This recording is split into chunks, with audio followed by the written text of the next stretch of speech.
You can't park that thing here. This is my spot! Lady, I'll park wherever I feel like. Ever dealt with a neighbor whose sole mission seems to be making your life miserable? For me, it all began with something as small as a parking space.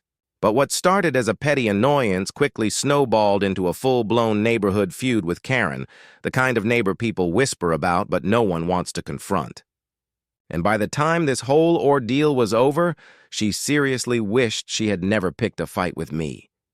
It all kicked off on a quiet Tuesday morning. I dragged myself home after a brutal overnight shift, exhausted and ready to collapse into bed. My assigned parking spot should have been waiting for me like always. At least that's what I thought. But when I rounded the corner, I saw it, a gleaming silver SUV parked squarely in my space. And not just anyone's SUV, Karen's SUV. Karen had a reputation in the complex. Her voice could rattle windows, her stare could cut steel, and her complaints, endless. She griped about lawns, garbage bins, noisy kids, you name it, she hated it. Everyone knew her. Nobody liked her. And now she had claimed my designated parking space as her own. At first, I tried handling it politely. I knocked on her door, explained the spot was mine, and asked her not to do it again. She hit me with one of her infamous smirks, the kind that made you want to punch drywall, and said, "Oh, I figured you wouldn't mind. There's plenty of parking around here." Then she shut the door in my face. The next day, her SUV was parked there again, and the day after that, it was no accident. It was deliberate, a power move. I even left notes under her windshield wipers. Firm, respectful, but clear. They vanished without response. The property manager brushed me off, too. "We can't enforce parking unless it's blocking emergency vehicles," they said. Translation: "You're on your own." That's when it hit me. Karen wasn't just being rude. She was testing me. She wanted to see how far she could push until I snapped. And if she thought I was going to roll over, she was dead wrong. I started planning. For the next week, I tracked her patterns. When she left, when she came back, how long her SUV sat. Every evening, I ended up parking in the overflow lot, lugging groceries past her smug grin. But in my head, the gears were already spinning. I knew exactly what I needed. Something so big, so immovable, she wouldn't be able to touch it. The inspiration hit late one night as I trudged from the overflow lot in the pouring rain. I passed a construction site across the street and the idea just clicked. Sure, Karen could move her SUV. She could ignore my notes. She could laugh off my complaints. But what if I blocked the space with something she couldn't budge? Something that would make her feel powerless? The very next morning, I called up Danny, an old friend from high school who drove tow trucks. I explained my problem, feeling half ridiculous but desperate. When I told him it was about a neighbor stealing my parking space, he laughed so hard he nearly choked before saying, "Man, I got just the thing." That Friday, Danny rolled in with a beast, a massive, battered work truck that looked like it had survived 3 wars. Rusted, ugly, and built like a tank. It hadn't seen soap or water in years, but when it roared to life, the ground practically shook. Perfect.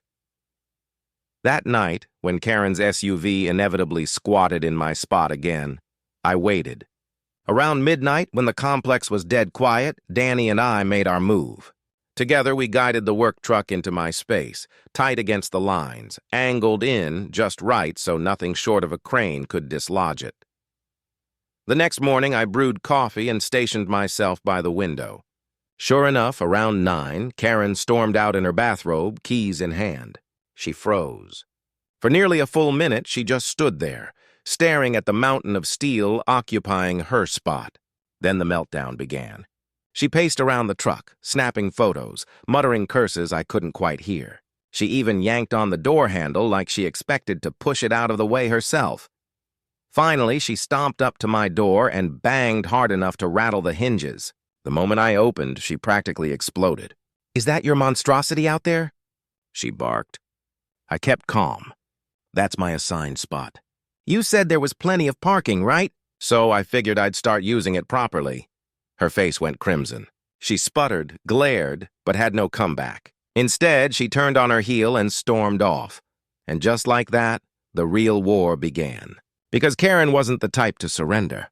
If I thought blocking her with an immovable truck was the finale, I was about to find out I was only getting started. For the next few days, I lived in peace. Well, almost. Each morning, I sat with my coffee and watched Karen fume.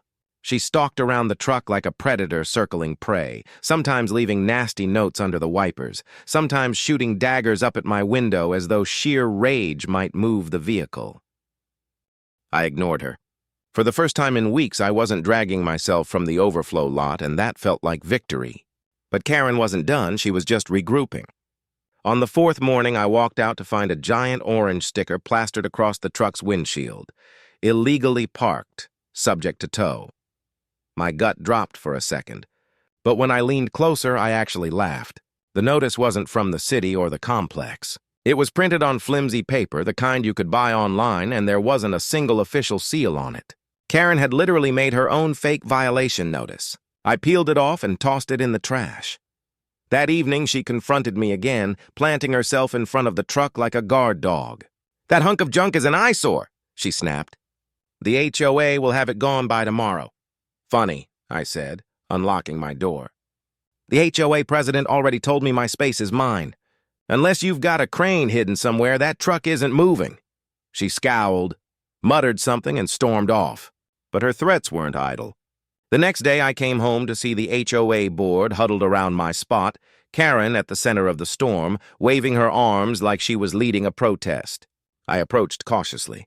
One of the board members explained they'd received numerous complaints about my truck. Karen stood there smirking like she'd already won the case, but I had prepared for this weeks ago. I pulled out my stack of evidence, photos of her SUV parked in my space, timestamps, even messages I'd sent to management. I handed it all over calmly. The board's expressions changed immediately. Karen's grin faded. After a short discussion, one of them turned back and said, "This looks like a personal dispute. As long as the vehicle is registered and parked in your assigned spot, there's nothing we can do." Karen's jaw practically hit the floor.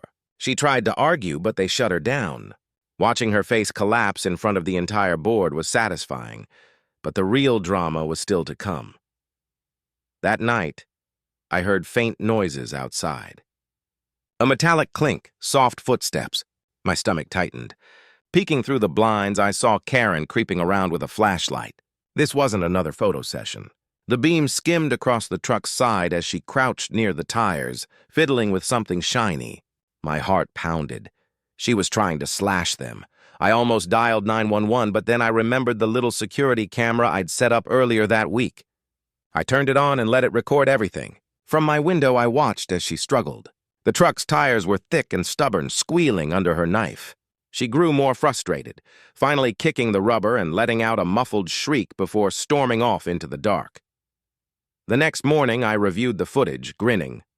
Karen had just handed me the smoking gun, proof. Still, I didn't confront her yet. I wanted her to dig deeper, and sure enough, 2 nights later she came back, this time with an accomplice, another neighbor she'd convinced to help. They whispered frantically, armed with tools, taking turns stabbing at the tires before moving on to gouging the truck's paint, scratching deep grooves into the door. I caught every second on camera. That was all I needed. The next day I called the police. 2 officers showed up, reviewed the footage, and nodded. "This is criminal mischief," one said flatly. Then, right there in front of everyone, they went to Karen's door. I'll never forget her face when she opened it and saw the uniforms. She tried to deny everything, but the moment they showed her the video, the color drained from her cheeks. Her accomplice cracked instantly, admitting Karen had roped him in. Both were cited on the spot, and the officers warned that if it happened again, jail would be the next step. From that day forward, Karen's war was over. She avoided me completely, refusing even to glance my way when we crossed paths. Her SUV never touched my space again. The truck stayed parked for 1 more week, just to remind her who owned that spot, before Danny came to haul it away. When I finally slid my own car back into place, it felt like planting a victory flag. Neighbors who had once stayed quiet started nodding at me, smiling, even thanking me for standing up to her. Karen wasn't untouchable anymore. In the end, all it took was 1 immovable truck, a little patience, and letting her expose her own worst behavior. If you enjoyed this wild Karen saga, Don't forget to hit that like button, subscribe for more, and drop a comment telling me what you would have done. Your support keeps these crazy HOA and neighborhood battles coming every week.